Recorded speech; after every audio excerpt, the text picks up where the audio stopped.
कर दिया, किसने कतरों को मिलाया और दरिया कर दिया। किसने जर्रों को उठाया और सहरा कर दिया। किसने कतरों को मिलाया और दरिया कर दिया। जिंदा हो जाते हैं जो मरते हैं हक के नाम पर। अल्लाह अल्लाह, मौत को किसने मसीहा कर दिया। जिंदा हो जाते हैं जो मरते हैं हक के नाम पर। अल्लाह अल्लाह, मौत को किसने मसीहा कर दिया। दौरे हयात आएगा कातिल कज़ा के बाद। दौरे हयात आएगा कातिल कज़ा के बाद। है इब्तिदा हमारी तेरी इंतहा के बाद। कत्ले हुसैन असल में मर्गे यजीद है। इस्लाम जिंदा होता है हर करबला के बाद। इस्लाम जिंदा होता है हर करबला के बाद। हजरत गिरामी, मुहर्रमुल हराम का ये मुबारक व मसूद महीना है और इस मुबारक महीने में हम बिलखुसूस खानवादे नबूवत के उन नौनहालानों का जिक्र करते हैं जिन्होंने अपनी जानों का नजराना पेश करके रसूलुल्लाह का सच्चा सुच्चा दीन हनीफ हम तक पहुंचाया। लेकिन उसके कुछ पस मंजर पर गुफ्तगू करना चाहूंगा। बुनियादी तौर पर तो ये समझ लें कि आका अलैहिस्सलातु वस्सलाम पर जो कुरान नाजिल हुआ, ये कुरान अल्लाह का कलाम है। जबकि पिछले नबियों पर भी आसमानी किताबें नाजिल हुई, मगर उसमें उनकी उम्मत तहरीफ कर बैठी। लेकिन कुरान जिसको परवरदिगार आलम ने अपने जिम्मे ले लिया, इन्ना नहनु नज़्ज़लना ज़िक्र व इन्ना लहू लहाफ़िज़ून। परवरदिगार ने फरमाया ये मेरा जिक्र, मेरा कुरान, जिसकी हिफाजत का यानी हकीकी हाफिज परवरदिगार है। वो अपनी उन सिफात को परवरदिगार जब अता करता है तो अपने बंदों के सीने में महफूज फरमा के दुनिया उन्हें हाफिज कहने लगती है। हकीकी सिफत परवरदिगार की है। अब गौर करें कि उस कुरान करीम के अंदर परवरदिगार आलम ने अपने महबूब मुकर्रम के कराबतदारों का जिक्र फरमाया, उनके अहले बैत का जिक्र फरमाया। नबी करीम अलैहिस्सलातु वस्सलाम के फरमान हमारे लिए काफी हो जाते, लेकिन हर जगह हदीस मांगने वाले अफराद भी जब अहले बैत पर कोई हदीस लाई जाती है, फजाइल अहले बैत पे, तो मुंह सुकूड़ के कहते हैं पता नहीं ज़ईफ है कि कवी है।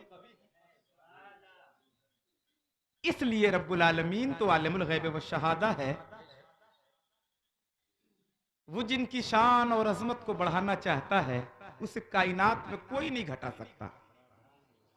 रब्बुल आलमीन ने अपने महबूब मुकर्रम से फरमाया, ए महबूब आप फरमा दीजिए, कुल, ए महबूब आप फरमा दीजिए, ला अस्अलुकुम अलैहि अजरन इल्लल मवद्दत फिल कुर्बा। तुमसे कोई मुआवजा नहीं, कोई उजरत नहीं तलब की जाती सिवाय इसके कि मेरे अहले कराबत से मोहब्बत रखो। अब अहले कराबत में हुजूर के असहाब भी हैं, हुजूर के अहले बैत भी हैं जो कराबतदार हैं, जो करीब हैं। लेकिन गौर करने की चीज यह है, आका अलैहिस्सलातु वस्सलाम पर जब यह आयत नाजिल हुई, सहाबा इकराम अलैहिम रिज़वान ने यह नहीं सवाल किया कि या रसूल अल्लाह किस चीज का मुआवजा। उन्हें मालूम था कि तौहीद रब की परवरदिगार की जानिब हमें रुजू करा दिया, अल्लाह की तौहीद हमें फ्री में दे दी। नबी करीम अलैहिस्सलातु वस्सलाम ने कुरान हमें लाके दे दिया, अल्लाह का कलाम। हमारी जबीन न्याज को बंदगी का सलीका दे दिया, नमाज अता कर दी। सर को करमना बनी आदम के साथ खैर उम्मत के अजीम ताज से आरास्ता कर दिया। उस महबूब मुकर्रम की उम्मत में वाबस्तगी के सिलसिले में एक नमाज पर 10 नमाज का सवाब मिले, एक हर्फ की तिलावत पे 10 हर्फ की तिलावत का सवाब मिले। ये सारे जो एहसानात हैं महबूब मुकर्रम अलैहिस्सलातु वस्सलाम के जरिए से परवरदिगार आलम ने जो उम्मत मुहम्मदी को अता किया है, इस पे कोई उजरत नहीं, कोई मुआवजा नहीं, सिवाय इसके कि अहले कराबत से मोहब्बत की जाए। गोया नबी करीम अलैहिस्सलातु वस्सलाम की जब अहले कराबत की बात आई तो सरकार से उनके जानिसारों ने पूछा, या रसूल अल्लाह आपके अहले कराबत कौन है? सरकार ने फरमाया, मेरे अहले बैत। जाहिर सी बात है, अहले सुन्नत जानते हैं कि अहले बैत कौन है। नबी के कुल घर वाले अहले बैत हैं। ये बात और है कि अहले बैत में कुल नबी के घर वाले हैं। हमारी तमाम माए नबी के घर वाले, नबी के कुल शहजादे और शहजादियां हैं अहले बैत में। मगर एक दिन दरियाए रहमत जोश में है, आका अलैहिस्सलातु वस्सलाम ने अपनी नूरी चादर फैला दी और कहा, कहां है हसन और हुसैन, कहां है अली, कहां है फातिमा, आ जाए मेरी चादर में। चादर रहमत में इन चार को बुलाया, खुद हुजूर थे। गोया उस चादर रहमत के नीचे 5 तन थे और सरकार ने दुआ फरमाई, अल्लाहुम्मा हाउलाए अहलुल बैत, या अल्लाह ये मेरे अहले बैत हैं। तो गोया अहले बैत तो कुल नबी के घर वाले हैं, मगर जिन्हें सरकार ने मखसूस कर दिया, उन्हें मखसूस पंजतन के नाम से हम जानते हैं। ये नसीबा जमात अहले सुन्नत का है कि ये न सिर्फ 4 यारी हैं, न सिर्फ पंजतनी है। यह और बात है कि बंटवारा खूब करने वालों ने कर लिया। एक तबका पंजतनी हो गया, एक तबका 4 यारी हो गया। एक ऐसा 4 यारी हुआ कि शबे आशूर में भी और शबे नूर में भी सिर्फ सहाबा याद आते हैं। नबी की विलादत में जुलूस मदहे सहाबा निकालते हैं और जिक्र शोहदाए करबला में बदरो हुनैन याद आते हैं। सिर्फ सहाबा में रह गए। पता ये चला उन्हें यौम सिद्दीक नहीं आती, यौम फारूक नहीं याद है, यौम उस्मान नहीं याद है, यौम अली नहीं याद है। तो कैसे 4 यारी? तो कैसे 4 यारी? हम 4 यारी हैं तो हम डबल 4 यारी हैं। हम पंजतनी हैं तो डबल पंजतनी हैं।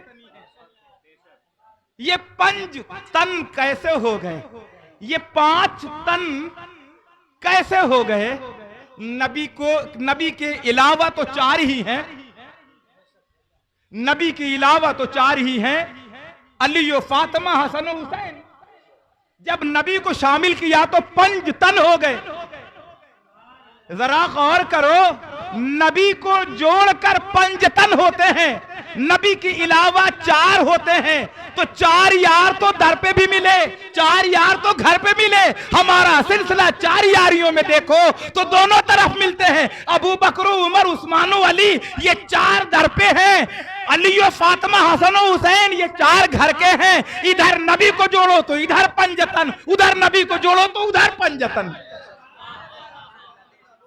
दर पे भी पंजतन है, घर पे भी पंजतन है। तो हम पंजतनी हैं, कोई एक तरफ से पंजतनी है, हम दोनों तरफ से पंजतनी। हम नुजूमे हिदायत के जरिए से भी पंजतनी हैं, हम कश्तिये नूह में सवार होकर भी पंजतनी, हम दोनों तरफ से पंजतनी हैं। ये मुकद्दर है जमात अहले सुन्नत का। और अगर हुजूर के अलावा देखो तो कोई एक 4 यार को बैठे लेके, नबी को छोड़ दिया जाए, उम्मत में 4 इधर भी, उम्मत में 4 इधर भी, नबी को शामिल कर दिया गया उन 4 में, तो 5 इधर भी 5 इधर भी। गौर करें आप, आका अलैहिस्सलातु वस्सलाम के दौर में गौर करने की चीज यह है कि मुहर्रम जब आता है तो कई तरफ से लोगों पे मुहर्रम सवार हो जाता है, कई तरह से। वो इसलिए कुछ इतना इतना गुलू कर बैठते हैं कि वो भी जेब नहीं देता, और कुछ इतना एहतियात इतना एहतियात इतना एहतियात कि पता नहीं यजीद के साथ हश्र होने की उम्मीद लगा के बैठे। क्यों भैया? कुरान करीम की अगर ये आयत ना होती ना तो भाई लोग कह दिए होते ये शियों ने गढ़ के डाल दी है। इतना इतना एहतियात होने लगा। लेकिन गौर करें आप, नबी मुकर्रम सल्लल्लाहु अलैहि वसल्लम के ऐलान नबुव्वत के 13 साल तक कोई मुनाफिक नहीं था मक्का में। मक्का मुकर्रमा में कोई मुनाफिक न था।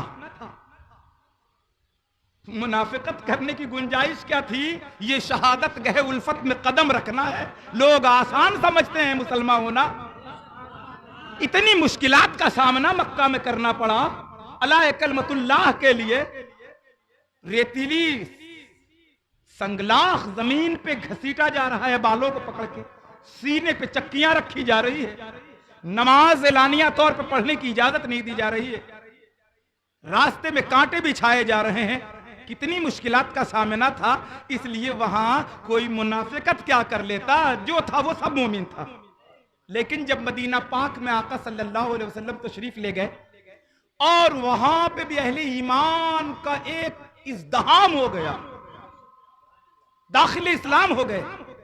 अब जब उन्हें बेहतरीन दीन मिल गया तो नापाक साजिश करने वाले ऐसे अफराद लिबादा इस्लामी में छुपकर इस्लाम में दाखिल हो गए और ऐसा दाखिल हुए कि हुजूर की इक्तदा में मस्जिद नबवी में नमाज पढ़ रहे हैं। मगर गौर करिएगा, नमाज हुजूर की इक्तदा में पढ़ें तो ईद बज़ाहिर नबी करीम अलैहिस्सलातु वस्सलाम के फरमान वाली माने, कुरान अल्लाह के रसूल जो लेके आए वो तिलावत करें, बंदगी वो जो नबा हुजूर अता करें वो करें। मगर दिल में कुदूरत ये थी, अदावत ये थी कि वो मोहब्बत में लबरेज नहीं थे और आपस में उनके दिल के अंदर एक कीना उठा कि हुजूर तो हमारे ही जैसे हैं, मोहम्मद इब्ने अब्दुल्ला हैं, जनाब अब्दुल्ला के बेटे हैं, अब्दुल मुत्तलिब के पोते हैं, अबू तालिब के भतीजे, खदीजा और आयशा के शौहर हैं, कुल तैयबो ताहिर, इब्राहिमो कासिम, ज़ैनबो कुलसूमो रुकैया और फातिमा के वालिदे गिरामी हैं। इन्हें गैब की क्या खबर होगी? गोया इल्म गैब का की नफी करने वाला अकीदा ये महज 150 साल की पैदावार नहीं है। इल्म गैब का इनकार करने वाली कौम हुजूर की इक्तदा में नमाज पढ़ने वालों में भी पैदा हो गई। अब नबी मुकर्रम सल्लल्लाहु अलैहि वसल्लम को परवरदिगार ने हुक्म दिया है, मेरे महबूब मुकर्रम आप इन्हें बेनकाब क्यों नहीं कर देते? मगर हुजूर खामोश रहे। अब आयाते मुनाफिकून का नुज़ूल हो गया। एक दिन मस्जिद नबवी में सरकार नमाज के लिए हाजिर हुए, सहाबा भी मौजूद थे। उन्हीं फहरिस्त में एक बड़ी तादाद 250 से शायद इतनी तादाद में थे। हजरत उमर रज़ियल्लाहु तआला अन्हु फरमाते हैं कि मैं मस्जिद जब आ रहा था तो इतनी तादाद में लोगों को निकलते हुए देखा कि गुमान हुआ कि शायद जमात हो गई। लेकिन जब अंदर आया तो पता चला वो लिबादा इस्लामी में छुपे हुए मुनाफिकीन थे, जिन्हें अल्लाह का हुक्म हुआ कि मस्जिद से निकाल दो। आका अलैहिस्सलातु वस्सलाम ने एक का नाम ले लेके कहा, उठो, फला बिन फला, फला बिन फला, फला बिन फला, खड़े हो जाओ, निकल जाओ मेरी मस्जिद से। ठीक है, हुक्म खुदा था, निकल गए। अब जरा गौर कीजिए कि अगर वो मस्जिद से निकाले गए थे, जुर्म क्या था उनका? नमाज पढ़ने गए थे ना। परवरदिगार ने कहा इन्हें निकालो। क्यों? हे मेरे महबूब, जो तुम्हारा नहीं वो हमारा नहीं, मैं बेनियाज हूं। इन्हें बता दो कि अल्लाह समद, उसे किसी चीज की हाजत नहीं है, वो बेनियाज है। तुम्हारे सजदों की रब को जरूरत नहीं है। मेरा महबूब का जो वफादार है वो मेरा है, जो इनसे कुदूरत और अदावत रखेगा वो मेरा नहीं। तो वो करते क्या थे? बाहर निकलने के बाद, जमात से बाहर निकल के वो अपने वालों के दरमियान पहचानते थे आपस में। वो हाथ पे हाथ मार के कहते थे, ये आसमानों की खबर देने वाला पीठ पीछे की खबर नहीं रखता, हम तो इनके नहीं है, ये अपना समझ रहा है। हुजूर सल्लल्लाहु अलैहि वसल्लम को खबर थी मगर उसे नजरअंदाज करते रहे। मगर परवरदिगार ने हुक्म दिया कि मेरे महबूब इन्हें बेनकाब कर दो। अब मामला यह हुआ कि जब इन्हें निकाल दिया गया मस्जिद से, तो निकलने के बाद इन्होंने अपना चोला बदल नहीं लिया, उसी में रह गए। एक मस्जिद की तामीर की और मस्जिद की तामीर के बाद मुंह फुला के नहीं बैठ गए कि निकाल दिए थे तो जाओ अब हम पढ़ेंगे अलग। नहीं, मुनाफिकत इसी को कहते हैं। फिर वो पलट के हुजूर के पास आए। जब मस्जिद तैयार हो गई तो हुजूर के पास आए। अल्लाह की मशीयत और मर्जी का ये होना था कि जैसे वो आए, हुजूर गज़वा तबूक के लिए निकल चुके थे। रास्ते में मुलाकात हुई। उन्होंने कहा है, ऐ अल्लाह के आखिरी नबी, हमने एक मस्जिद तामीर की है, हम चाहते हैं आप उसका इफ्तिताह कर लें, हम उसमें नमाज पढ़ेंगे। वो मस्जिद ज़र्रार थी। आका अलैहिस्सलातु वस्सलाम ने फरमाया कि मैं ग़ज़वा तबूक के लिए जिहाद पे निकल चुका हूं, वापसी में देखेंगे जो हुक्म खुदाबंदी होगी वो किया जाएगा। आका अलैहिस्सलातु वस्सलाम जब उस ग़ज़वे से वापस आ रहे हैं तो रास्ते में सूरह तौबा की वो आयात नाजिल हो रही हैं जिसमें उस मस्जिद को जला देने का हुक्म दिया गया और सहाबा ने उस मस्जिद को जला दिया। कुरान करीम के अंदर उन आयात में परवरदिगार आलम ने पोशीदा वो सारे राज को रख दिया कि अगरचे उन्होंने मस्जिद बनाई थी मगर वो इस्लाम के खिलाफ किला है जहां से इस्लाम को नुकसान पहुंचाया जाएगा। मस्जिद तो गिरा दी गई मगर वो छुपे रह गए। हुजूर अकरम सल्लल्लाहु अलैहि वसल्लम ने सन 10 हिजरी में आखिरी मौका था हज के फर्ज होने के बाद हुजूर सैयद आलम सल्लल्लाहु अलैहि वसल्लम हज के लिए गए। हज बैतुल्लाह के लिए जब पहुंचे तो उससे पहले के वाकयात आप सुने होंगे कि उससे पहले एक मरतबा वापसी हो चुकी है और सुलह हुदैबिया हुई और क्या हुआ। लेकिन सरकार जब सन 10 हिजरी में हज के लिए गए तो कमोबेश हुजूर के जानिसारों और सहाबा की तादाद 1.25 लाख के करीब हो चुकी थी। कारवां तो 10,000 पे चला था यहां पे, मगर जब मक्का फतह हुआ तो 4 जानिब से लोग आकर इस्लाम कबूल करते रहे। हुजूर ने जो खुतबा इरशाद फरमाया हज्जतुल विदा का वो आखिरी खुतबा था। नबी मुकर्रम सल्लल्लाहु अलैहि वसल्लम ने वहां बलीग खुतबा इरशाद फरमाया। उसमें एक बहुत बड़े नासूर को खत्म कर दिया था जो आज भी बना और पल रहा है। उन्होंने हसब व नसब को खत्म कर दिया। सरकार सल्लल्लाहु अलैहि वसल्लम ने फरमाया तुम में से किसी को फौकियत नहीं, न काले को गोरे पर, न गोरे को काले पर, न अरबी को अजमी पे, न अजमी को अरबी पे, किसी पे कोई फौकियत नहीं। सरकार ने फरमाया इन्ना अक्रमकुम इंदल्लाहि अत्काकुम, तुम में बेहतर और मुकर्रम वो है जिसका तकवा बेहतर होगा। और कुरान की आयत भी है इन्ना अक्रमकुम इंदल्लाहि अत्काकुम। सरकार ने फरमाया मेरे पास हसब व नसब नहीं बल्कि आमाल लेकर आओ।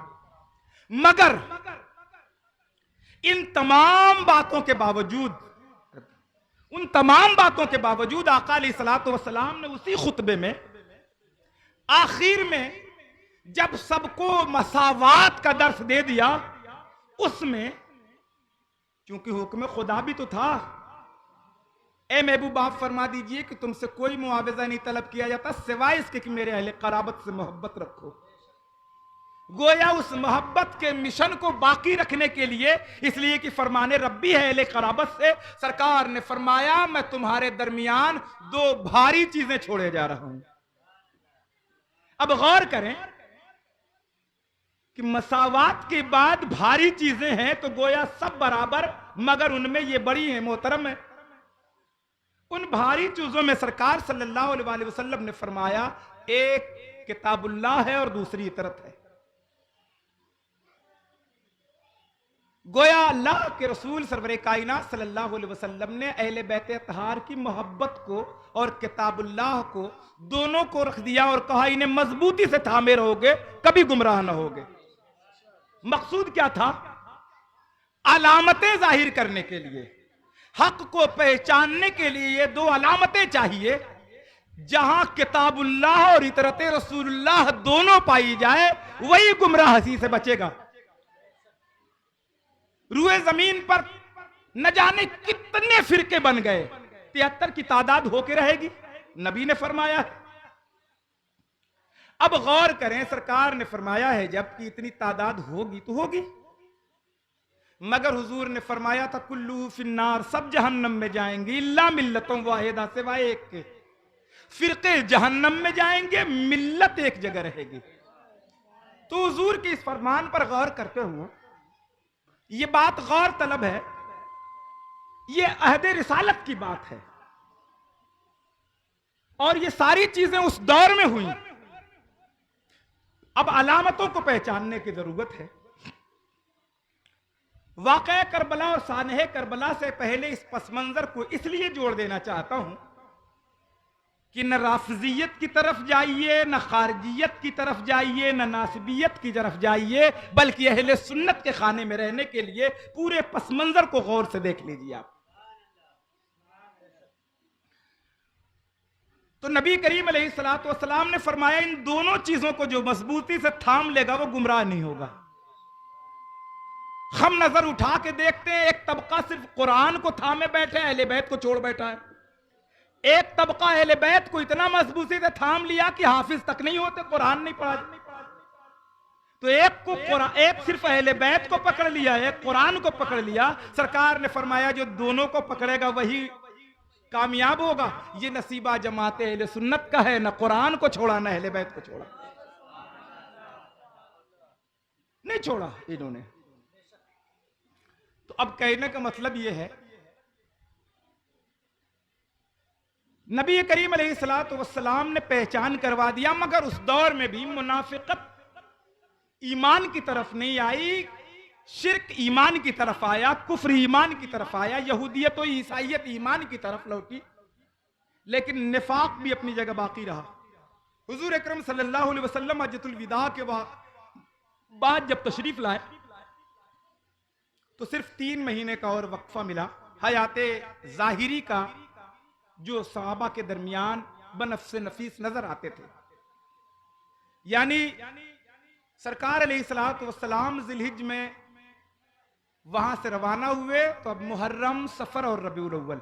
आका अलैहिस्सलातु वस्सलाम सन 11 हिजरी में, चूंकि मुहर्रम से 10 हिजरी में हज करने, वो आखिरी महीना था, मुहर्रम 11 हिजरी शुरू हो गई, तो सरकार अलैहिस्सलातु वस्सलाम सन 11 हिजरी में विसाल फरमा गए।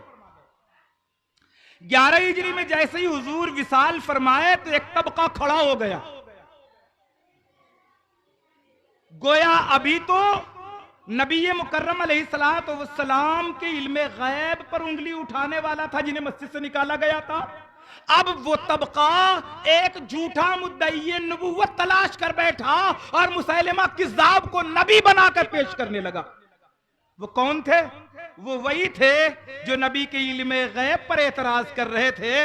वो नबी की खातमियत पे यकीन इस माना में करते थे कि कोई दूसरा नबी भी आ जाए तो खातमियत पे असर नहीं कर पड़ता।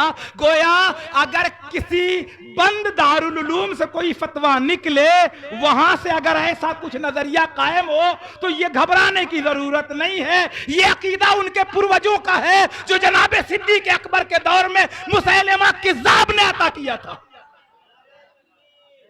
मुसैलिमा किज़्ज़ाब ने दिया था वो अकीदा। अब वहां से उसने नबूवत का दावा कर दिया। गौर करिएगा, जैसे नबूवत का दावा किया, सहाबा में सब तो सहाबा की फहरिस्त में थे ना जो कलमा पढ़ रहे थे।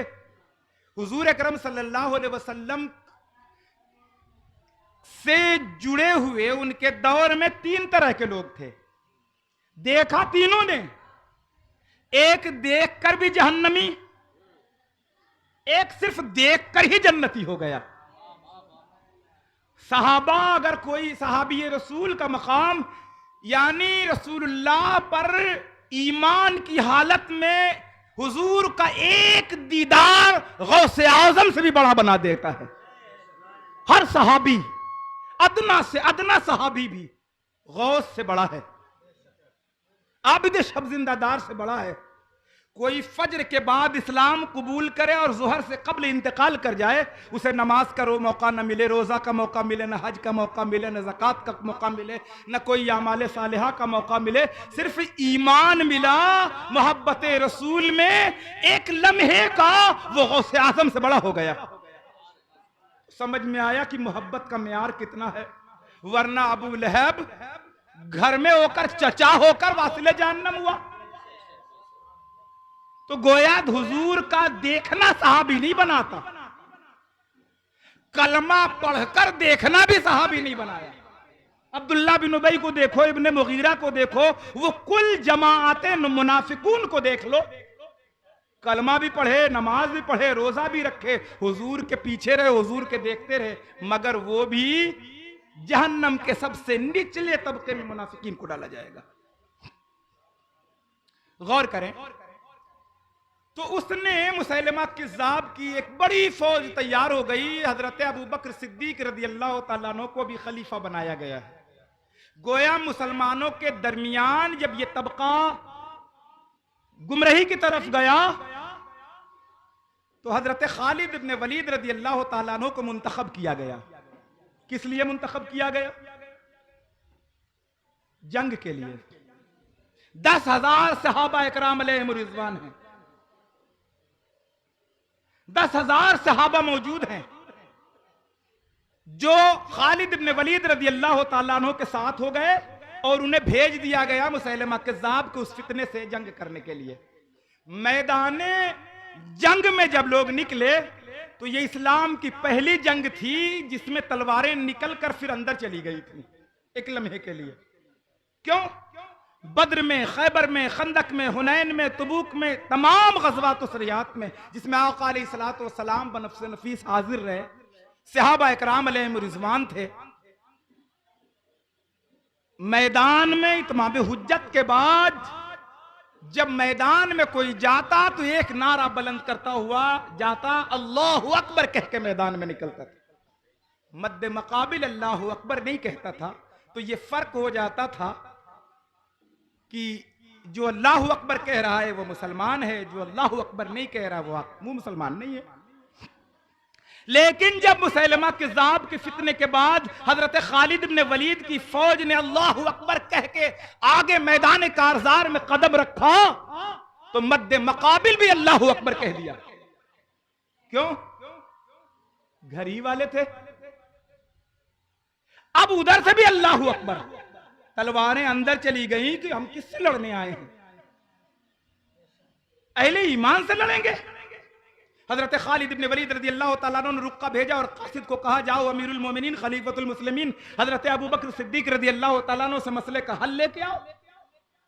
अफजलुल बशर बादल अंबिया है, पूछो उनसे कि क्या किया जाए, कैसे पहचाना जाए। वो भी अल्लाहु अकबर कह रहे हैं, हम भी अल्लाहु अकबर कह रहे हैं।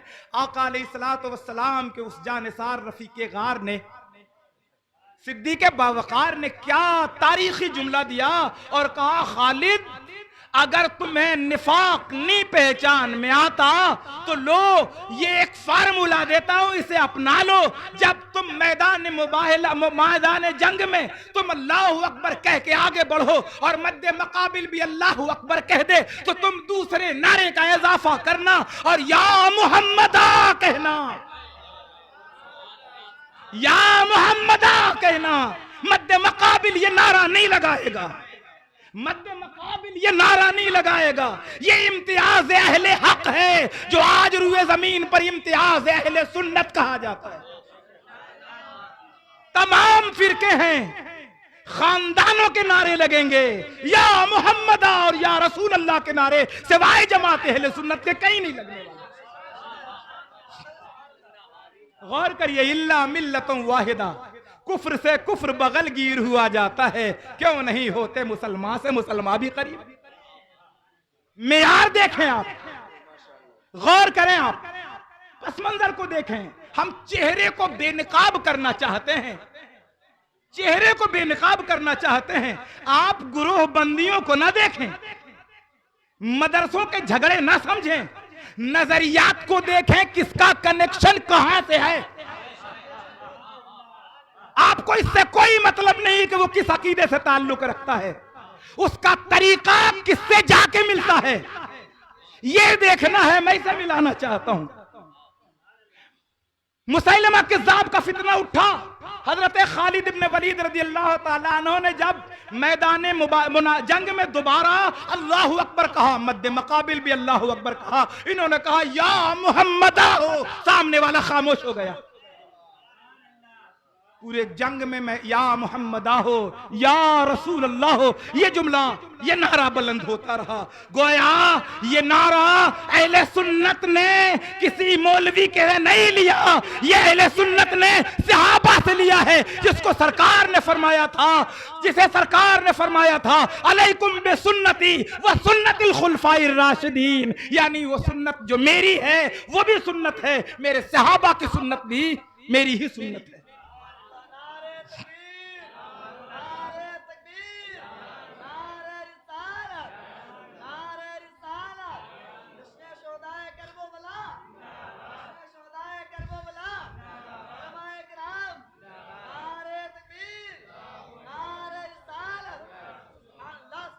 अब बताएं, पहचानना आसान था? 10,000 सहाबा नहीं पहचान सके, क्यों? नमाजें उधर भी, नमाज इधर भी, कुरान उधर भी, कुरान इधर भी, दाढ़ियां पगड़ियां उधर भी, दाढ़ी और पगड़ी इधर भी, अल्लाह अकबर का नारा उधर भी, अल्लाह अकबर का नारा इधर भी। मियार देख लिया गया। तौहीद पर यकजाई अगर देखोगे तो अगर कोई ईसाइयत पर कायम होगा वो भी तौहीद का कायल होगा, अगर सही ईसा अलैहिस्सलाम को नबी मानने वाला होगा, मूसा अलैहिस्सलाम को नबी मानने वाला होगा, वो भी तौहीद पर कायल हो जाएगा। और हमारे बिरादरे वतन में निरंकारी जो कहते हैं एक तू ही निराकार बाकी सब आकार, वो भी तौहीद पर इकट्ठा हो जाएगा। इसलिए हक दे दिया गया, तौहीद मियार नहीं, मियार को, मियार रिसालत को बना लो, इसलिए कि रिसालत का मियार परवरदिगार फरमाता है। उसने ये नहीं कहा हु अल्लाहु अहद, बल्कि जब अपनी तौहीद का एतराफ करवाना हुआ तो रब्बुल आलमीन ने कहा कुल हु अल्लाहु अहद, ए महबूब आप फरमा दीजिए कि अल्लाह एक है। परवरदिगार अपने महबूब से अपनी तौहीद का एतराफ करवाता, कहा मेरी तौहीद मेरे महबूब के जरिए से जो मानेगा वही मुवहिद कहा जाएगा।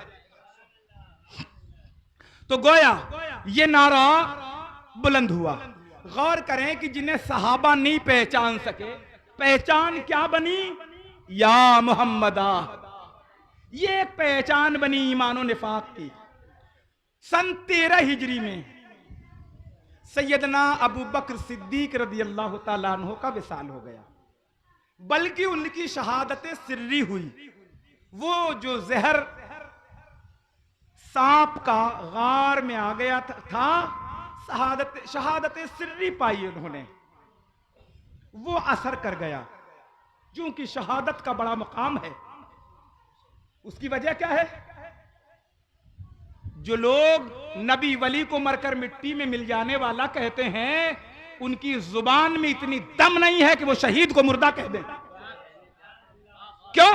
इसलिए कि परवरदिगार ने फरमाया वला तक़ूलू लिमन युक़तलु, कत्ल को डिक्लेयर कर दिया पहले। जो अल्लाह की राह में कत्ल किए गए, कत्ल को फिक्स कर दिया, कत्ल नामनेट कर दिया परवरदिगार ने। वला तक़ूलू लिमन युक़तलु, जो अल्लाह की राह में कत्ल किए गए उन्हें मुर्दा न कहो। अरे परवरदिगार जब वो कत्ल कर दिए गए, सर तन से अलग है तो क्यों ना मुर्दा कहें, धड़ दो हिस्सों में तो क्यों ना मुर्दा कहें, लाशा ठंडा हो गया तो क्यों ना मुर्दा कहें, मनो मिट्टी के नीचे लेटा दिया गया क्यों ना मुर्दा कहें, सदियां गुजर गई क्यों ना मुर्दा कहें। कहा वला किल्ला तशुरून, तुम्हें शऊर नहीं की पहचान सकते। शऊर को चैलेंज किसने दिया? जिसने शऊर दिया है। अक्ल को चैलेंज किसने किया है? जिसने अक्ल दी है। तो जिसने कहा कि ये सिस्टम ही मैंने नहीं बनाया है तो अक्ल लगाने की जरूरत क्या है? लेकिन सरकार ने फरमाया था दो भारी चीजें छोड़ रहा हूं, अगर इन्हें मजबूती से थाम लोगे तो कभी गुमराह नहीं होगे। अब पता ये चला अक्ल लगाए जा रहा है। कुरान कह रहा है वला किल्ला तो शुरून, मगर उस पर भी एक तबका सिर्फ कुरान पकड़े था, अक्ल लगाए जा रहा था। जब सरतन से जुदा हो गया तो क्यों ना मुर्दा कहें, लाशा ठंडा हो गया तो क्यों ना मुर्दा कहें। कुरान कह रहा है मुर्दा मत कहो, मगर कैसे ना मुर्दा कहें। इमाम अली मकाम ने कहा, मेरे नाना ने कहा था दोनों को मजबूती से थाम लो, कभी गुमराह ना होगे। अभी भी अक्ल लगा रहे हो, कैसे जिंदा है? लो मेरा सर नेज़े पे है, तिलावत कर रहा है, ऐसे जिंदा है। कैसे जिंदा है? लो नेज़े पे कटने के बाद मैं तिलावत कर रहा हूं, अब तो मान लो, अक्ल लगा के देख लो, ऐसे जिंदा है।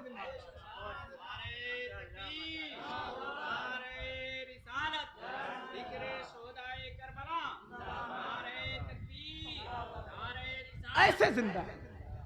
अब गौर करें, अब हजरत अबू बकर सिद्दीक, हुजूर का विसाले ज़ाहिरी 11 हिजरी में, हजरत अबू बकर सिद्दीक रज़ी अल्लाह तआला अन्हु सन 13 हिजरी में। अब उसके बाद सैयदना फारूक आजम जो अशिद्दाओ वलल कुफ्फार रुहमाओ बैनहुम की तर्जुमानी कर रहे थे, जिनको सरकार फरमाते हैं कि उमर का कहरो जलाल का आलम यह है कि शैतान रास्ता छोड़ के भाग जाता है, तो चेले कहां नजर आने वाले? गैजुल मुनाफिकीन थे, मुनाफिकत दबी रही। 12 साल का वक्फे दराज, 3.5 लाख से जायद मुरब्बा मील पे इक़्तिदार हासिल कर लिया। आर्मीनिया से लेकर फलस्तीन तक, एशिया, यूरोप और सहराए अफ्रीका तक इस्लाम का परचम लहराने वाली वो शख्सियत उमर बिन खत्ताब रज़ी अल्लाह तआला अन्हु की। उस दौर में मुनाफिकत अंदर अंदर काम कर रही थी, बाहर नहीं आ रही थी। मिटे तो नहीं थे, काम लगे रहे काम पे। अब वो लफ्ज़ मुनाफिकत का नाम चेंज होके खारजियत की तरफ चला आया, मगर उन्हें भी पहचानना मुश्किल था। हजरत उमर बिन खत्ताब रज़ी अल्लाह तआला अन्हु सुबह में फज्र के वक्त सन 24 हिजरी में 26, 27 या 28 जमादी जिलहिज्जा की तारीख है। आप गौर करें, हजरत अबू बकर सिद्दीक रज़ी अल्लाह तआला अन्हु 22 जमादी उस्सानी सन 13 हिजरी में विसाल फरमा रहे हैं, और 26, 27 या 28 जिलहिज्जा सन 24 हिजरी में सैयदना फारूक आजम रज़ी अल्लाह तआला अन्हु की शहादत होती है। वो शहादत कैसे होती है? अबू लूलू फिरोज एक मजूसी था, उसने धोखे से वार किया। कब? फज्र के वक्त में। चलो भाई ठीक है। आपकी शहादत के बाद सैयदना उस्मान गनी रज़ी अल्लाह तआला अन्हु तख्त खिलाफत पे फायज हुए। अब ये ऊधम मचाने वाले, जिन्हें 12 साल तक कन्विंसिंग करने का खूब मौका मिल गया था, इन्होंने अपनी जमात बड़ी मजबूत कर ली थी। सैयदना उस्मान गनी रज़ी अल्लाह तआला अन्हु की मुखालिफत कर बैठे। उस उस्मान की मुखालिफत कर रहे हैं जिस उस्मान का एहसान इस्लाम पे इतना बुलंद है, इतना है, उस उस्मान गनी की मुखालिफत पे आ गए। हजरत उस्मान गनी रज़ी अल्लाह तआला अन्हु की मुखालिफत का आलम चलता रहा, और हजरत उस्मान गनी रज़ी अल्लाह तआला अन्हु 24 हिजरी से लेकर 35 हिजरी तक बीच के कुछ 6 साल का करीब करीब वक्फा तो बहुत अच्छा रहा, मगर ये खारजी ताकतें ऐसे हालात क्रिएट कर दिए कि अब दोस्त और दुश्मन पहचानना मुश्किल था, इसलिए कि वो यहूदी नहीं थे, वो ईसाई नहीं थे, वो मुशरिकीन मक्का और कुफ़ारान कुरैश नहीं थे, वो लिबाद इस्लामी में छुपे हुए मुनाफिकीन खारजी थे, जिनसे बचना बहुत मुश्किल था। हजरत उस्मान गनी रज़ी अल्लाह तआला अन्हु मस्जिद नबवी तक आने के लिए कासिर हो गए। इतने खतरात थे कि सहाबा इकराम अलैहिर्रिज़वान ने कहा, अमीरुल मोमिनीन आप घर में नमाज पढ़ें। फिर खतरात बहुत ज्यादा मंडलाने लगे तो पहरेदारी के तौर पर लोगों को मुकर्रर किया गया। बताना मकसूद यह कि उस दौर में ये दुश्मनी करने वाले कौन लोग थे जो उस्मान गनी के दुश्मन बन रहे थे? ये कलमा पढ़ने वाले लोग थे, ये सहाबा के नहीं थे और अहले बैत के भी नहीं थे, ये नबी और आले नबी किसी के नहीं थे। हाल ये हुआ कि फिर उसके बाद 18 जिलहिज्जा सन 35 हिजरी को सैयदना उस्मान गनी रज़ी अल्लाह तआला अन्हु की शहादत होती है।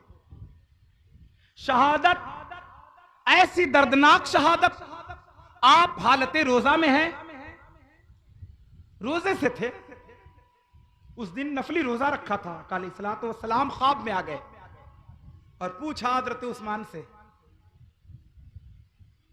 कि उस्मान, मेरी उम्मत के चंद लोग जिनसे तुझे बहुत तकलीफ है। कहा या रसूल अल्लाह, तकलीफ तो है, आपकी मस्जिद तक नहीं जा पाता। हुजूर ने फरमाया कि तुम्हारी मदद के लिए फरिश्तों की जमात उतार दी जाए या सब्र और रजा के पैकर बन के मेरे साथ रहना चाहते हो।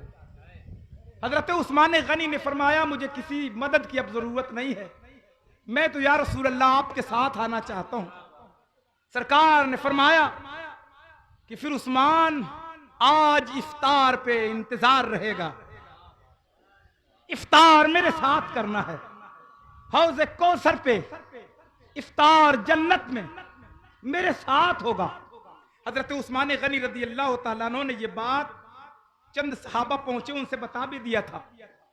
नमाज असर अदा की, अपने घर में कुरान की तिलावत कर रहे थे, सूरह बकरा की तिलावत हो रही थी और आयत फसयकफीकहुमुल्लाहु व हुवस समीउल अलीम पे पहुंचे थे। इस आयत पे पहुंचे कि अचानक दुश्मन दीवार फांद के आया और हजरत उस्मान गनी को शहीद कर दिया। जब ये आवाज सुने तो दरवाजे पे हसनैन करीमैन दरबानी की हैसियत से थे।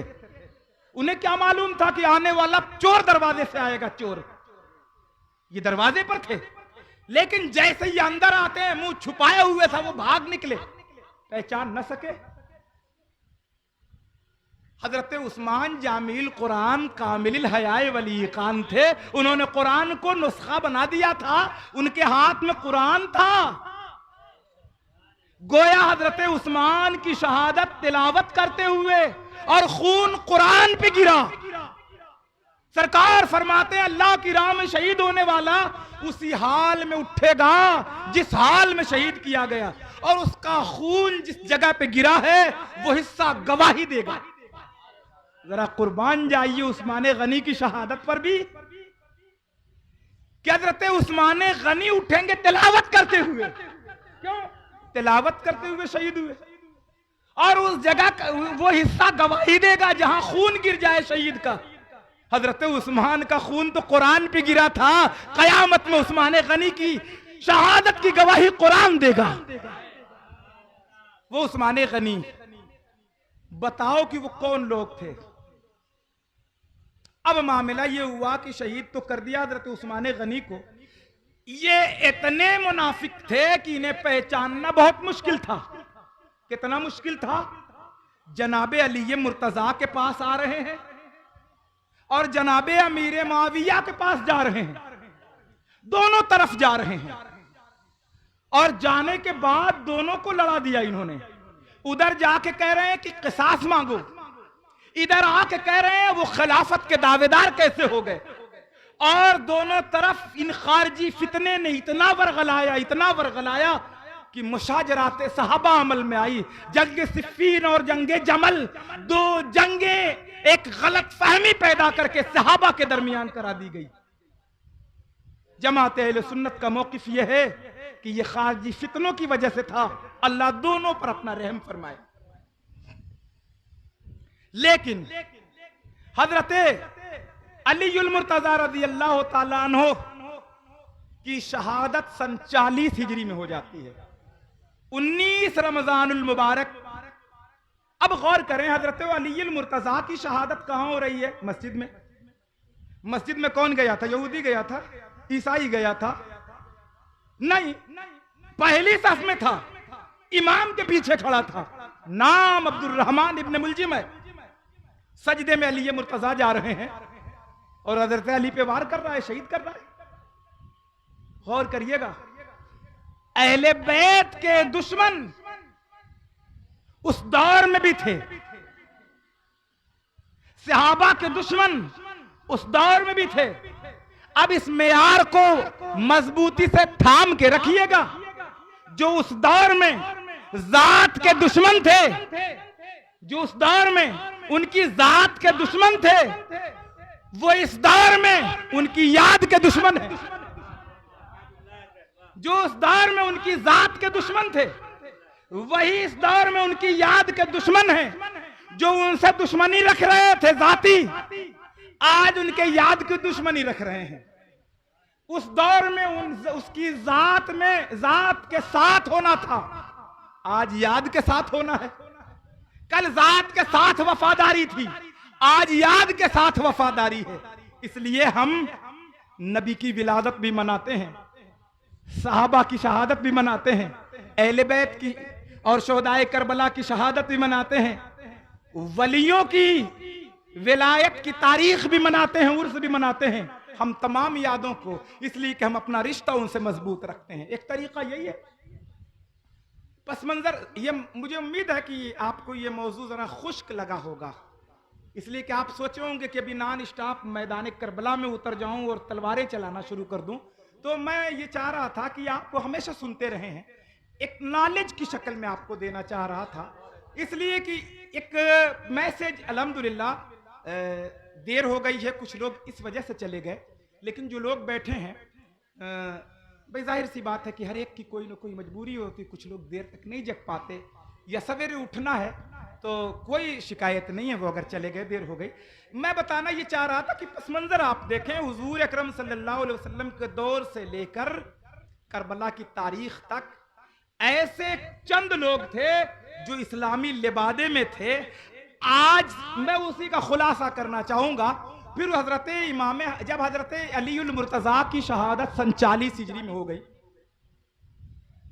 हजरत इमाम हसन मुजतबा को खलीफतुल मुस्लिमीन बना दिया गया। ये 5वें खलीफा हजरत हसन हैं। अब हजरत हसन रजी अल्लाह तआला अन्हु ने 6 महीना तख्ते खिलाफत का मनसब संभालने के बाद हालात को बेहतर बनाया और आका अलैहिस्सलातु वस्सलाम के उस फरमान के मुताबिक सरकार ने फरमाया था, हजरत हसन की तरफ मुखातब करके सहाबा से कहा था, ये मेरा बेटा हसन सैयद है। सैयद बमाना सरदार है।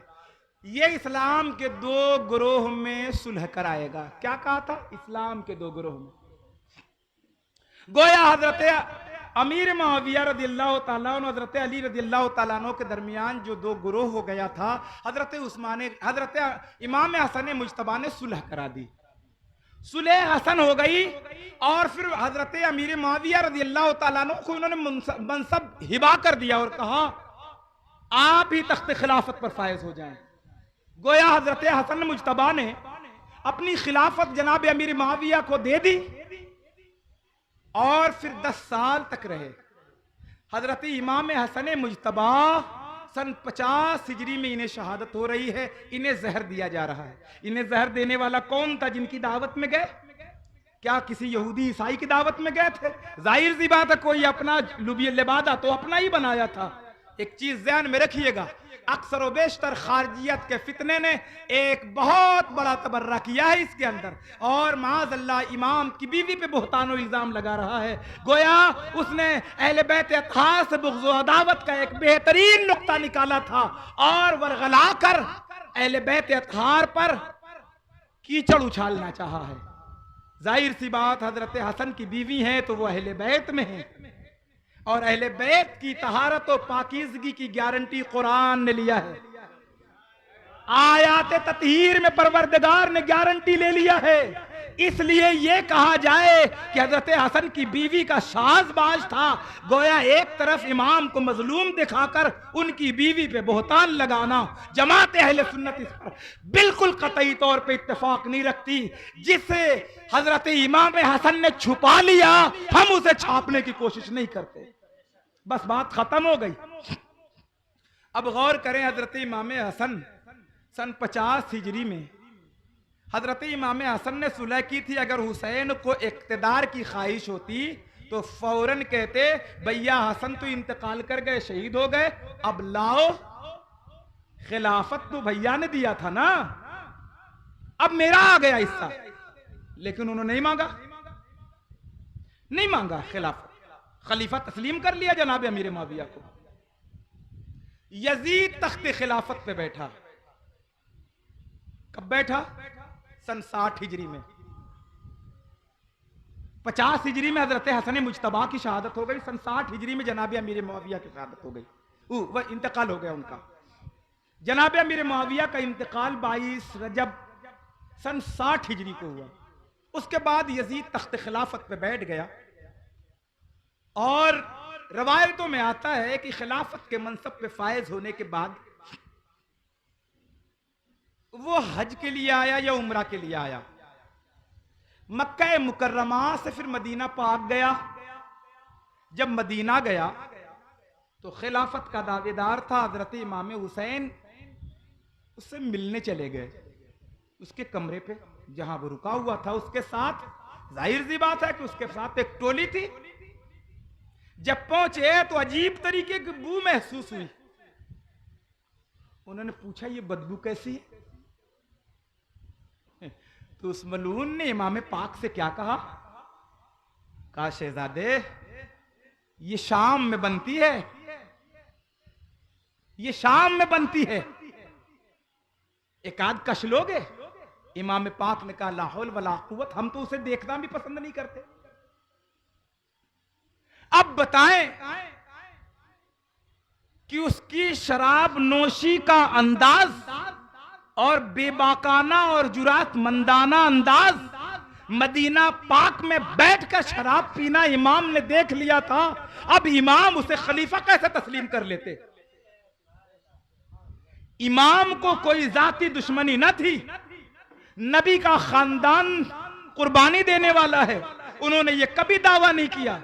जब तरतीब थी जो खुदावंद कुद्दूस की जानिब से, हमारा उस पर इत्तेफाक है और यकीन है। लेकिन गौर करें, जब दुनिया ने जनाब अबू बकर सिद्दीक रज़ी अल्लाह तआला अन्हु को खलीफा अव्वल तस्लीम किया तो क्या अली मुर्तजा ने मुखालिफत की?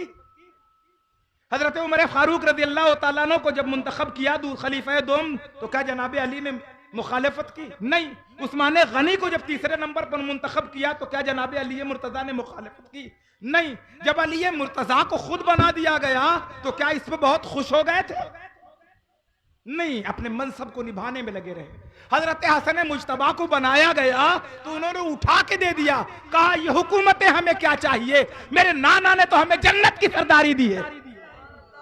मेरे नाना ने तो कहा अल हसन वल हुसैन सैयदुश शबाब अहली जन्ना, हम तो जन्नतियों के सरदार हैं, दुनिया की सरदारी क्या करेंगे? जनाब अमीर मुआविया को दे दिया। तो हजरत इमाम हुसैन को उसकी लालच न थी, लेकिन हजरत इमाम हुसैन देख क्या रहे थे? जनाब अबू बकर सिद्दीक रज़ी अल्लाह तआला अन्हु ने या मुहम्मदा का नारा लगवाया, अहले हक की अलामत दे दी। फारूक आजम ने निजाम सल्तनत में जगह जगह गवर्नर, पुलिस का इंतजाम, चौकी, फौज, ये सारा निजाम कायम किया। और फिर उसके बाद 20 रकात बाद जमाअत नमाज तरावीह का एहतमाम सैयदना फारूक आजम ने कायम किया। अब बताओ कि हुजूर ने बाजमाअत एहतमाम न किया, मगर सैयदना फारूक आजम ने जिसे कायम कर दिया वो शरीयत का हिस्सा बना या नहीं बना?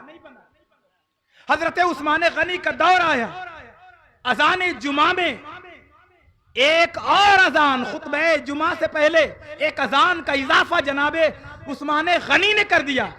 ये इजाफा किया दौरे खिलाफत हजरत उस्मान गनी का है, शरीयत का हिस्सा बन गया या नहीं बना? हजरत उस्मान गनी ने कुरान को किताबी शक्ल में दे दिया। किताबी शक्ल पे उस कुरान को वहां से तो सिर्फ जिब्रील आके सुना देते थे, हुजूर याद कर लेते थे, सहाबा याद कर लेते थे। जो सीना बसीना चल रहा था वो अब किताबी शक्ल में आया, इस्लाम में दाखिल हुई या नहीं हुई? हो गई। आप गौर करें कि जब सहाबा इकराम अलैहिम रिज़वान का अमल सहाबा का अमल शरीयत का हिस्सा बन गया।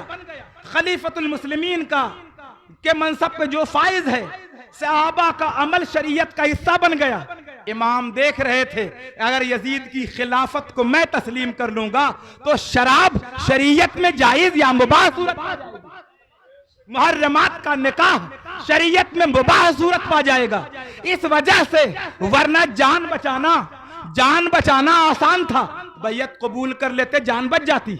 क्या जरूरत थी शीर खार अली असगर को कुर्बान करने की, क्या जरूरत थी कासिम को कुर्बान करने की, क्या जरूरत थी अब्बास दिलावर को अपनी जान की कुर्बानी देने की, क्या जरूरत थी उन्हों मोहम्मद को कुर्बान करने की, क्या जरूरत थी इमाम मुस्लिम को कुर्बान करने की, क्या जरूरत थे उनके भाइयों को कुर्बान करने की। और सुनिए क्या जरूरत थी ये सारी चीजें, जरा गौर करें। एक एक करके तकरीबन 25-26 अफराद खानवादे नबूवत के, और सुनिए खानवादे नबूवत का अहले बैत अतहार का खुलफाए राशिदीन से कितना गहरा ताल्लुक है। जनाबे इमाम हसन हुसैन के अलावा तैयबा ताहिरा खातून जन्नत से तो और बेटे न थे, मगर अली मुर्तजा के और बेटे हैं। हजरत अब्बास किसके बेटे हैं? हजरत अली के।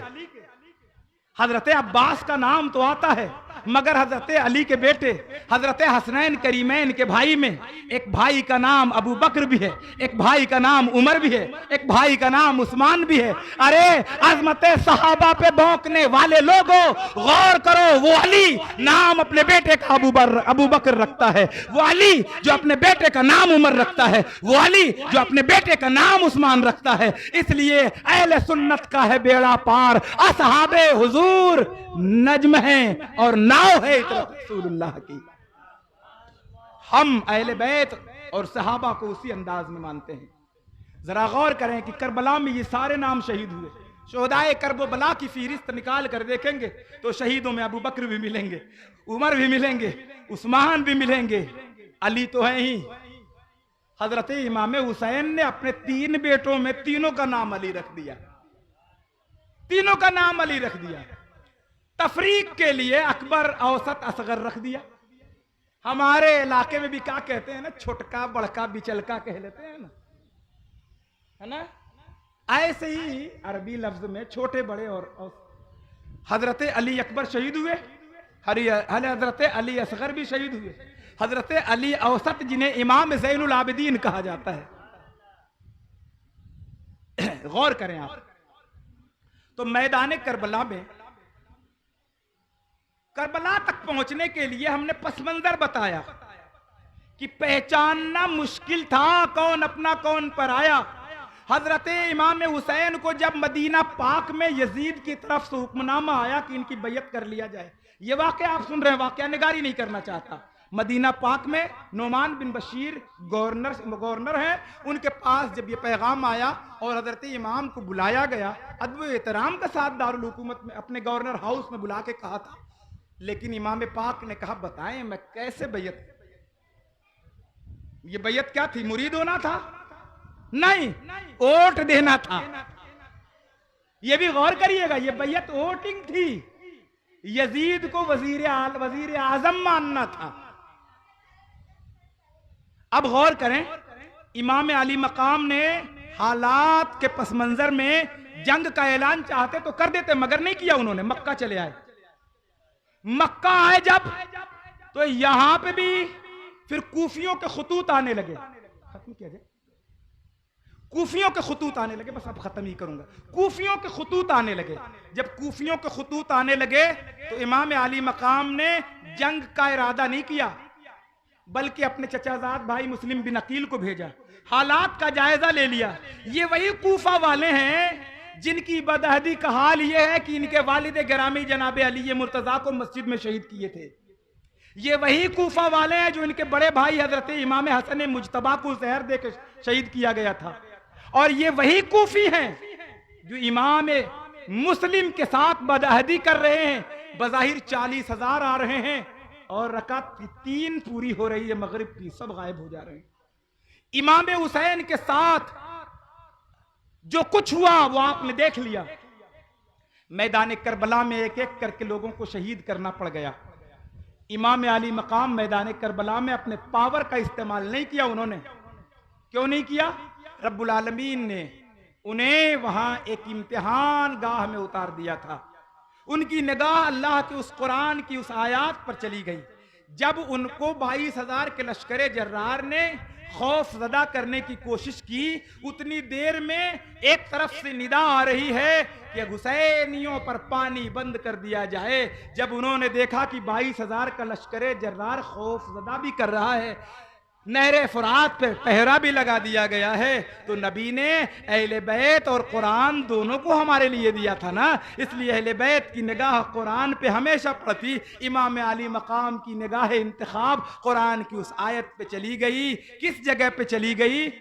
उस जगह पे चली गई, वलनब्लुवन्नकुम बिशैइन मिनल खौफ वल जूइ व नक्सिम मिनल अम्वाल वल अनफुस वस्समरात। इमाम ने देखा कि अल्लाह का फरमान है, हम तुम्हें जरूर आजमाएंगे, खौफ से, भूख और प्यास से। गोया खौफ ज़दा किया जा रहा है, ये मेरी आजमाइश है।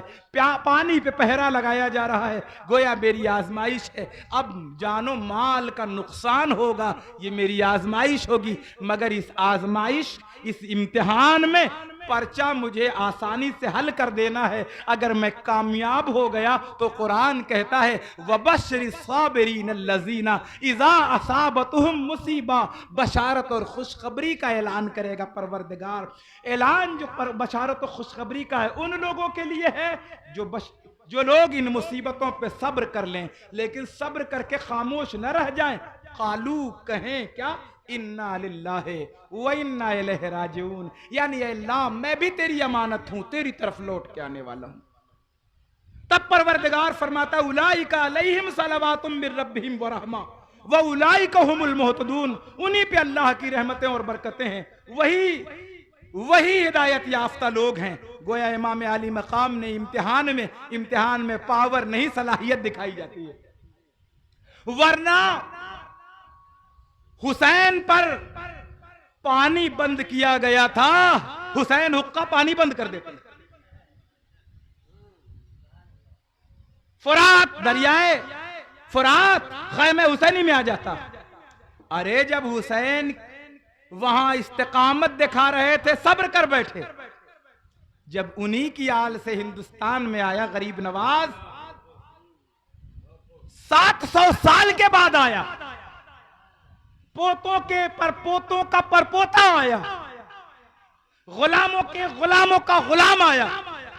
और जब यहां वही फार्मूला अपनाया गया तो ख्वाजा ने कहा वहां फुरात, यहां आना सागर, वहां भी हुकूमत का नक्शा, यहां भी हुकूमत का नक्शा, वहां भी अहले बैत पे पानी बंद, यहां भी मुहिब्बे अहले बैत पे पानी बंद।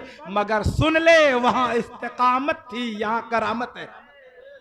मैं कर्ज उतार दूंगा, मैं कर्ज उतार दूंगा। वहां फुरात बदनसीब था कि वो लबे हुसैन तक न पहुंच सका, मगर तुम अगर तो पानी प्याले में कैसे आया ये दुनिया समझे या न समझे, मगर तारीख हर दौर में बताएगी कि कासा गरीब नवाज का एक खादिम लेके गया था, कहा था कि ख्वाजा ने बुलाया, आया कैसे ये तो किसी ने देखा, मगर अना सागर सूख गया, दुनिया ने देखा। अना सागर सूख गया, दुनिया ने देखा। तो गौर करने की चीज यह है कि इमाम पाक ने वहां इस्तिकामत दिखानी थी। अब एक लतीफ पैराए पे अपनी गुफ्तगू को एंड कर दूंगा, चूंकि तमहीद बहुत लंबी हो गई थी, लेकिन वो काम की बातें थी। वो काम की इसलिए बातें थी कि इस तरह की गुफ्तगू सुनने का मौका कब मिलता है। शहादत के मौजू पर वाकयात अगर करते तो यकीनन आंखें अश्कबार भी हो जाती, जज्बे भी पैदा होते, लेकिन मैं ये चाह रहा था कि उछल के नारे लगाने से बेहतर ये है कि कुछ बातें काम की हो जाएं जो हमारी मालूमात में इजाफा कर बैठें। तो अब गौर करें, इमाम अली मकाम मैदान करबला में है, पानी पे पहरा था, उनकी निगाह थी वलनब्लुवन्नकुम बिशैइन मिनल खौफ वल जू, उनकी निगाह थी। पानी पी लेते, वल जू का पर्चा, वो ऑप्शन गलत हो जाता। व नक़्सिम मिनल अम्वाल, खैमा न लुटता, वो ऑप्शन गलत हो जाता। वल अनफ से, जाने न कुर्बान होती, वो ऑप्शन हल कैसे होता। रब ने फरमाया था हम आजमाएंगे, ये हुसैन के लिए नहीं था, ये कुरान में था आजमाएंगे। कौन किससे आजमाएगा? मौका हुसैन ने पाया, पर्चा दे डाला। मौका हुसैन ने पाया, पर्चा हल कर दिया, और हर किया तो परवरदिगार की बशारतें उन्हीं के लिए, वो बशर साबिरीन अल्लज़ीना इज़ा असाबतहुम मुसीबा, बशारत उन्हीं के लिए। लेकिन बशारत के बाद उन्होंने अपनी जिंदगी की तकमील भी कर दी। कालू इन्ना लिल्लाहि व इन्ना इलैहि राजिऊन, कहा परवरदिगार मैं भी तेरी अमानत हूं, तेरी ही तरफ आ रहा हूं। सब कुछ लुटाने के बाद अपनी जिंदगी को भी वक्फ कर दिया, और जब वक्फ कर दिया तब हमने देखा अब झांकने की इधर उधर जरूरत नहीं है। रब का कुरान कह रहा है उलाइका अलैहिम सलवातुम मिर रब्बिहिम व रहमा, उन्हीं के लिए अल्लाह की रहमतें और बरकतें हैं। व उलाइका हुमुल मुहतदून, और वही हिदायत पर हैं। अब कशमकश की कोई जरूरत नहीं है कि कौन हक पर है कौन ना हक है। कुरान जिन्हें हक पे कह रहा है उस खैमे में हुसैन है। अब गौर करें, वलजू के फार्मूले को आप समझें। करबला है, सबने सब्र कर लिया, अब्बास दिलावर सब्र कर गए, अली अकबर सब्र कर गए, औनो मोहम्मद सब्र कर गए, कासिम सब्र कर गए, अली अकबर सब्र कर गए, हुसैन सब्र कर गई, सैयदा जैनब सब्र कर गई, उम्मे कुलसूम, रुकैया, उम्मे रुबाब सब सब्र कर गई। बच्ची थी सैयदा सकीना, जब प्यास तड़पाने लगी तो चचा अब्बास से कह उठी चचा जान अब हलक सूखा जा रहा है। बच्चों की मोहब्बत, अगर तू साहिबे औलाद होगा तुझे औलाद का गम याद होगा। चचा अब्बास मशकीजा लेके दरियाए फुरात पे पहुंच गए, मगर वो इम्तिहान दे रहे हैं। दरिया पे पहुंचे, चाहते तो पहले पानी पी लेते, नहीं पिया उन्होंने, पानी नहीं पिया। चुल्लू में पानी तो उठाया मगर याद आया वलजू, छोड़ दिया। घोड़े ने भी मुंह डाला था, हटा लिया, कहा तुझ पे पानी थोड़ी बंद है, ये तो नबी की आल पे बंद था। मगर वो नहीं पिया, मशकीजे में पानी भर लिया। बच्ची की प्यास नजरों में थी, पानी लेके दरिया से चल पड़े। मगर मुकद्दर था उस इम्तिहान में 100 में 100 नंबर आना था। शहादत का जाम नोश फरमा लिया, दरिया का पानी वहां तक नहीं गया। सैयदा सकीना को भी सब्र हो गया, मगर शीरखार अली असगर है। लोगों ने समझा कि शायद ये पानी मांग रहा है, मगर ऐसा नहीं था। क्यों? शीरखार अली असगर के साथ ऐसा क्यों? खैमा नस्ब कर दिया गया। खैमे में पूरे रास्ते में लंबा सफर था, वो खैमा जहां जहां लगता रहा, रास्ते में जहां जहां खैमा लगता रहा, मर्दों का खैमा औरतों का खैमा अलग अलग लग गया। मुकद्दस शहजादियां सो रही हैं, शीरखार अली असगर भी अपनी मां के साथ जमीनी पे सो रहा है। मगर करबला में जब खैमा नस्ब हुआ तो सब जमीन पे सोए हैं, सिर्फ एक शहजादा है जिसे जमीन पे नहीं लिटाया गया।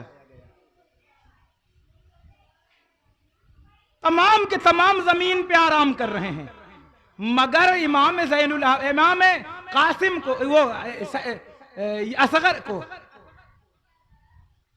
अली असगर को जमीन पे नहीं लिटाया जा रहा है। क्यों नहीं लिटाया जा रहा है? वो बच्चा कभी फूफी जैनब की गोद में है, कभी बहन सकीना की गोद में है,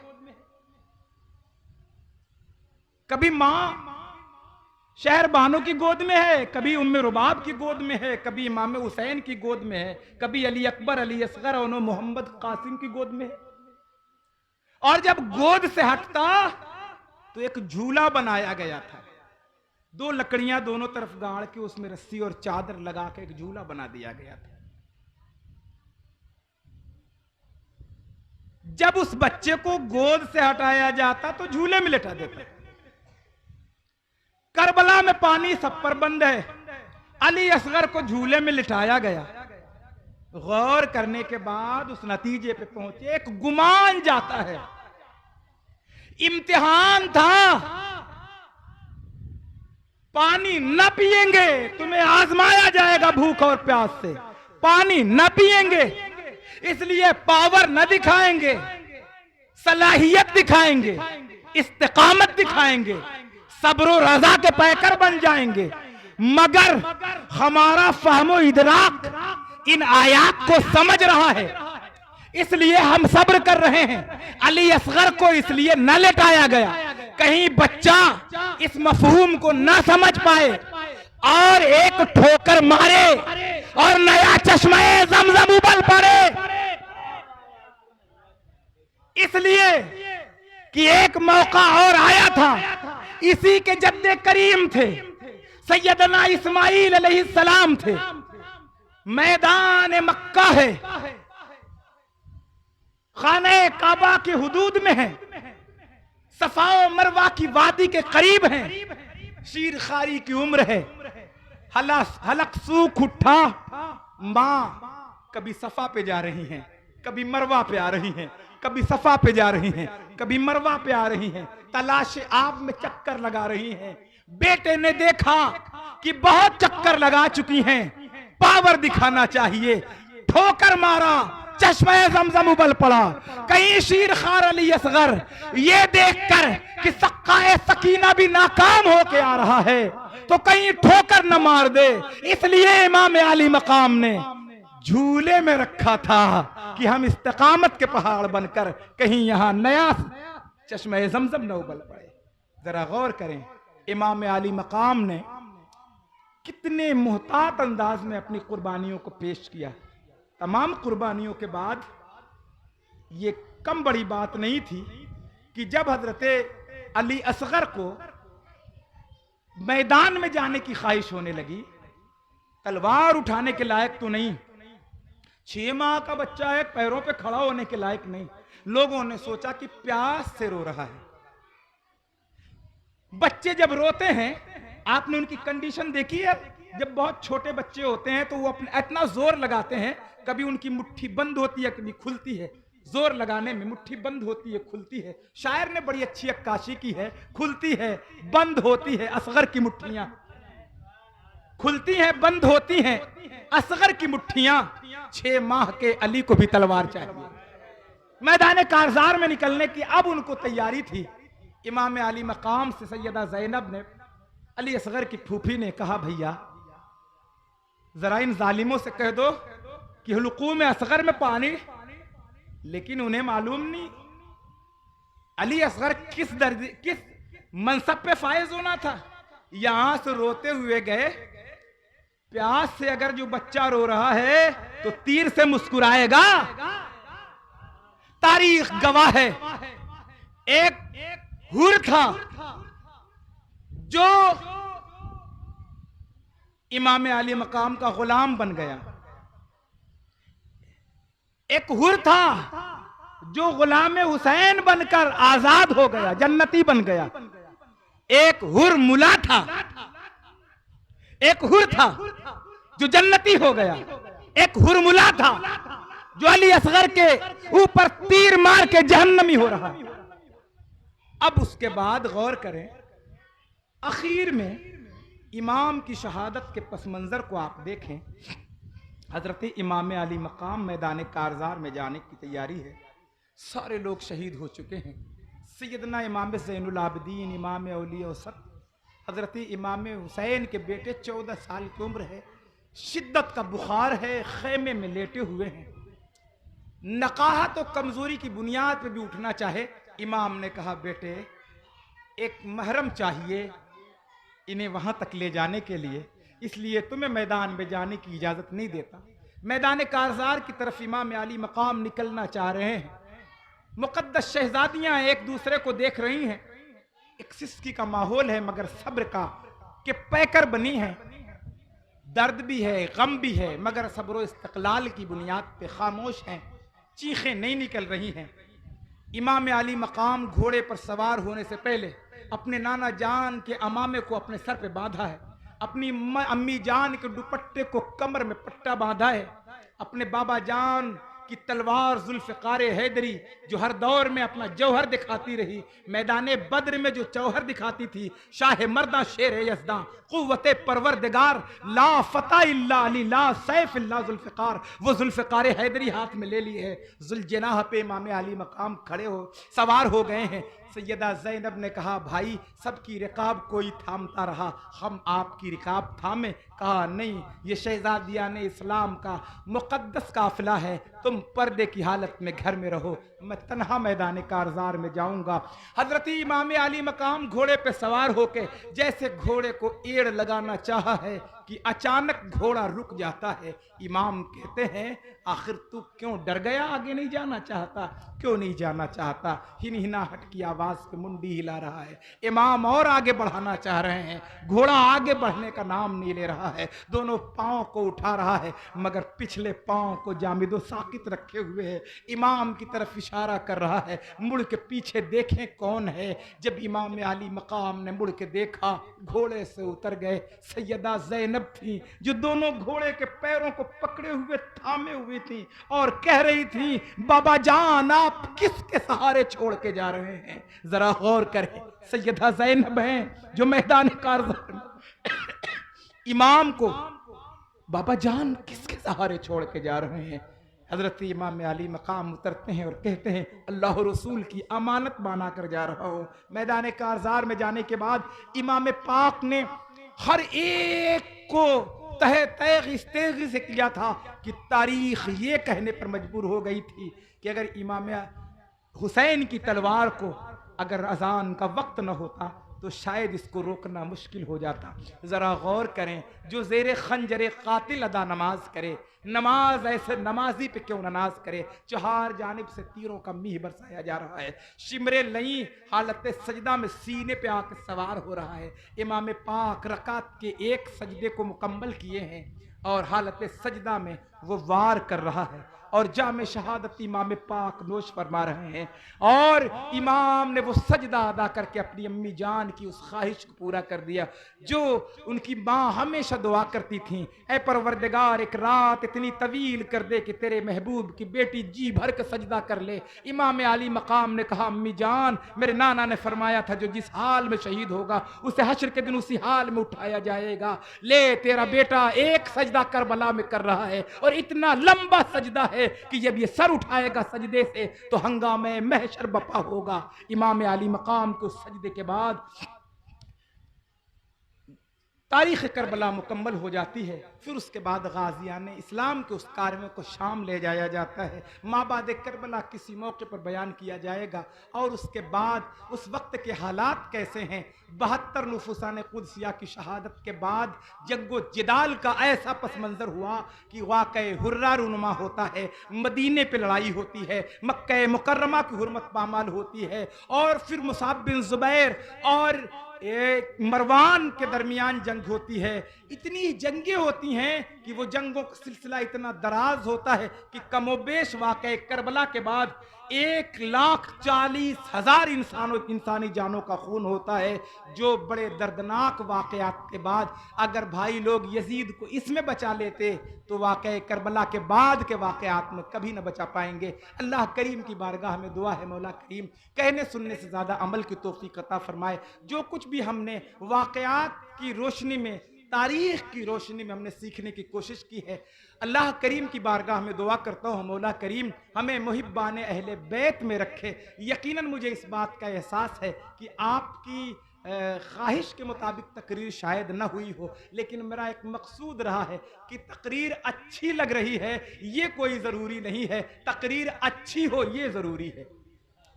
अच्छी लग रही है ये ज़रूरी नहीं है।